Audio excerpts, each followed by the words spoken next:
In our Minute Bible Fact Talk today, I'd like to look at the term birth pains that we so often use in terms of end events leading up to the return of Jesus Christ in Bible prophecy. What do we mean by the term birth pains? Well, let's take war, for example. In Matthew 24:3, our Lord's disciples asked Jesus a question. "Tell us," they said, "what will be the sign of your coming in the end of the age?" To which Jesus replied, "Watch out that no one deceives you. You will hear of wars and rumors of wars, but see to it that you're not alarmed. Such things must happen, but the end is still to come. Nation will rise against nation, kingdom against kingdom. There will be famines and earthquakes in various places. All these are the beginning of the birth pains." Now this term in verse 8, birth pains, is a Hebrew idiom.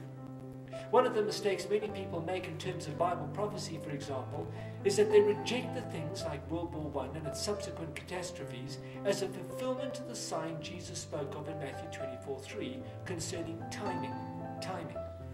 In that everyone realizes that World War I did not, for example, usher in the end. For 22 years later, World War II broke out.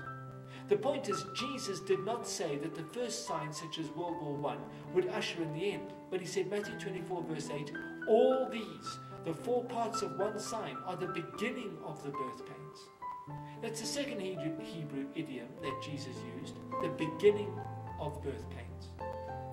Now the Hebrew prophets used this term in their writings to describe a woman in labor, and the pain Israel would endure to the end of the age.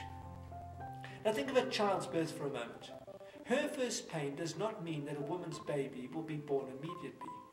In fact, she may well have 30 or 50 birth pains, some of which are days apart before giving birth. In most cases, the pains follow a pattern. The first birth pains warn a mother that her 9 months of waiting are nearly over. But she doesn't look for the birth of a child immediately. The mother looks for another pain. And when it comes, she looks for another.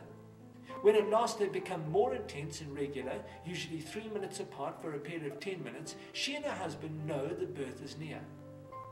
World War I and World War II did not signal that we should look for the coming of Christ.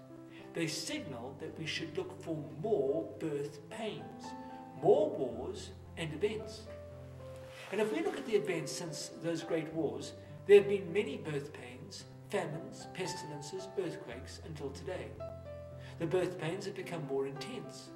Wars, rumors of wars, famines, pestilences such as the coronavirus, earthquakes, tornadoes, flooding, volcanoes, and such climatic events are on a scale we have never seen before. The pains have increased. We may well be in the last phase, leading to the birth of the book of Revelation. As Jesus said in Matthew 24:33, near, even at the doors. Let's be aware of this, and may God bless you.